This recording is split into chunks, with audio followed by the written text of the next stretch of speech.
How to find text wrap settings on Opera Mini. Hello guys, in today's video I'm gonna show you how to find text wrap settings on Opera Mini.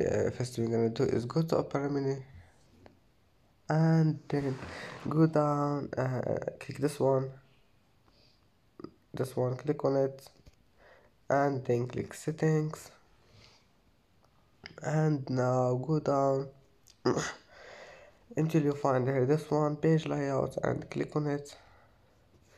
And now you will find here this one, text size, and not this one text wrap, and this is text wrap settings, of course. And that's how to find text wrap settings on Opera Mini. And that's it for today's video. If you like this video, please don't forget like and don't forget subscribe, and see you in the next video.